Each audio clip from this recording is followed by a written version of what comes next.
All right, I'm sitting here with Jill. How you doing? Jillian. Jillian? Okay. Yeah, How you doing? I prefer Jillian. Okay, Jillian it is then. How you doing? Alright. All right. Just want to tell me a little bit about, yourself, where you're from, how old you are, just a little bit.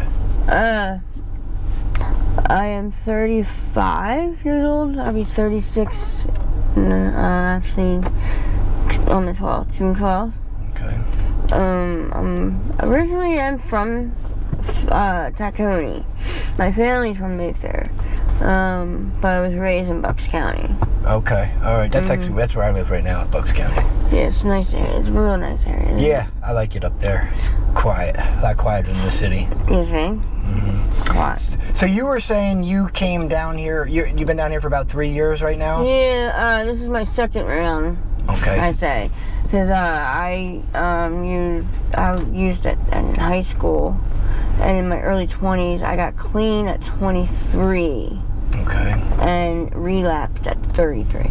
Oh wow! So you had a nice period of clean time then. Oh yeah, almost 10 years. Wow. Yeah, I know. Everybody always asks. First thing they ask me, what made you relapse? And You able to answer that yet? honestly, basically, I just wanted to get high again. Yeah, I think it's important that you're honest with yourself about that. That's the basic answer. I feel like everybody feels like they need an excuse. Like, Yeah. oh, what happened in your life? Life always happens. Yeah. Shit always happens. Shit happened when I was clean. Yeah. And I didn't relapse. But obviously there was a lot that happened with my son's dad and stuff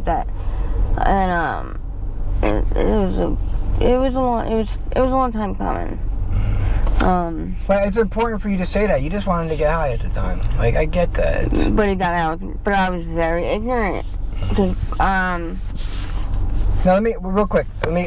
I was ignorant towards the fentanyl. That's okay. So that's what I was just gonna. Okay, keep going I was then. very ignorant with the fentanyl. So when you went and the tranquilizer. So when you first got high, it was the regular heroin. It was so different. Right. And coke. Okay. Yeah. And coke. So you were here for the original stuff, and you came back, and when you came back, it was then fentanyl and trank. Mm-hmm. And not just that, but that down in Philly, the open air, being able to use out in the open. Yeah. I'm still not used to that. Like, cops will the only thing they say is if they're out, like on the street by foot, put it out of their faces. please respect them. Yeah. Respect them and they'll respect you. Yeah. They leave you alone. Yeah. They really do. I talk about it so much how I still can't get used to seeing people with needles in their necks on the middle of the street. We take, like, a lot of us, but a lot of times the cop just sits at the corner. Yeah. So we try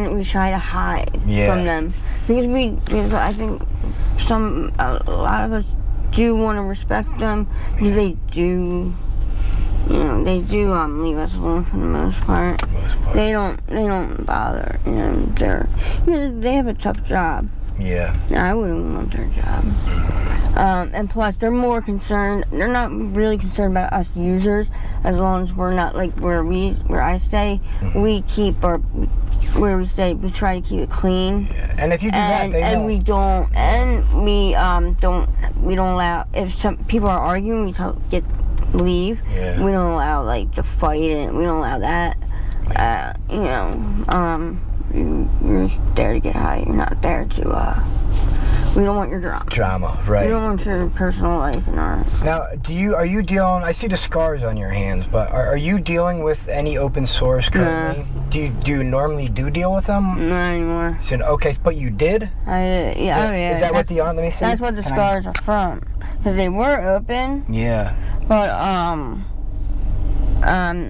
not this winter or the winter before, I wasn't like, my friends were like, "Jill, you're not yourself," because I was because even after I used, I still didn't feel well, and so I went to the Episcopal, worst hospital in the world. Episcopal, yeah, worst fucking excuse my language, worst hospital ever. They said they didn't do any blood test, nothing. They said I had COVID. First of all, they made me wait for 12 hours, and you're dope, you're throwing up all over the place, and they get mad at you. I'm like, well, what do you want me to do? And they said I had COVID. So anybody who had COVID, they just threw into a little room with cots, and at 7 a.m. they kick you out, and it was a snowstorm. Really? Yeah, and it turned, and I was able, somebody saw me sitting on Somerset, and they gave me a bag. And so I went to go to my friend to get hit. And, because I don't hit myself in the neck. I do sometimes, but it's just easier. That's what made me, here's another thing I haven't backtracking. I lost my vision. Oh, okay. I heard about this. I lost my vision. I always had bad vision, so, and I was told I'd be legally blind early in life, so I just thought that's what it was. Like, I just lost my, but I couldn't even, like, light a cigarette. I couldn't even see that far. Wow. That's how bad, like, I had near and far sight.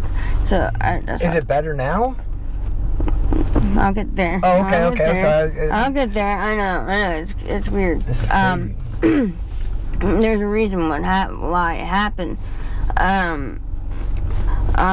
So, and my friend, he hit me and he pulled me aside. He's like, Jill, you're yellow. You need to go to the hospital. He's like, you're literally yellow. I can't believe they even released you. So I went on the L, and transit found me at Bridge and Pratt, barely responding. So they took me to Frankfurt Hospital, which is where I was born, by the way. Well, the old one, not the new one. And it turned out I had kidney failure. That's why my vision went. Oh, okay. I had liver failure, and I had a minor heart attack. I was on a heart monitor for 2 weeks. Wow. And, and when I was at Episcopal, because they were, kicking me out, I asked them to call my dad. Now, with me, what I'm using, I don't want to be around my family. Sure. I don't want them seeing me like this. They don't need to be around it. They don't, I don't do that. I don't do that stealing from family crap. I find my own way. Which is funny because I grew up extremely spoiled. Yeah. It's weird.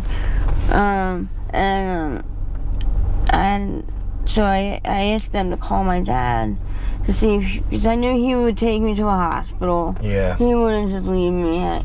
And they called him and he was on speakerphone, and they said, regarding your daughter Jillian, and he said, oh, okay, and hung up. They laughed. The staff laughed about it. Wow. And that was before you went to the other hospital to find out. Damn.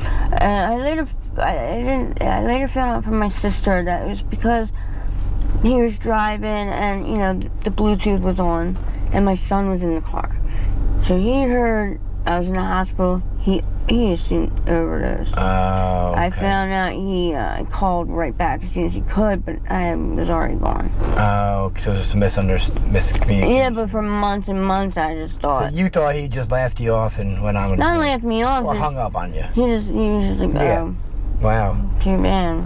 So I guess it's good you found out the truth, though. Yeah, but it like made me kind of give up. Yeah. For a while. I get it. But yeah, so I was in the hospital for almost a month. I had IVs in me, and all these antibiotics. Ever since then, I have no. Everything's good again now? I don't have any sores. My vision came back. Vision came back. Okay, that's important to have down here. Yeah. I mean, at night, especially. Yeah. I couldn't even, because the streets are dark. Yeah. At night, I couldn't even. That's what made me stop shooting up myself. Oh, because you just couldn't even see. I couldn't even see. Wow. See, I had to start paying somebody else to do it for me. Sure. Which actually I prefer now, it's just so much easier because you don't miss, you don't get the sores. And if I, it's so weird seeing that. Like, this didn't happen with the regular heroin. I never had abscess before in my life. I had one abscess because I missed coke one time really bad. Oh, I did coke all the time. Yeah. I did coke more than heroin. Yeah. I never had an abscess before in my life. I know, it's just so new to me. Mm-hmm. And actually, if I'm like not around, I can't get around here. Mm-hmm. I just skin pop it. See, the reason people say like, well, you're not supposed. Yeah, well, fentanyl and tranquilizer are actually muscle drugs. Right. They're supposed to go in your muscle. Mm-hmm. So if you do that, you don't get high. You don't get a rush, but you still get high. So you still feel it. Yeah. You get you don't get an abscess, you don't get all that. When you think about it, the animals, the tranquilizer, they put it in their muscle. They don't put it in they don't look for a vein. Yeah. And well, how can you get abscess? Because you're looking for a vein. And you're missing the vein. That's what it is.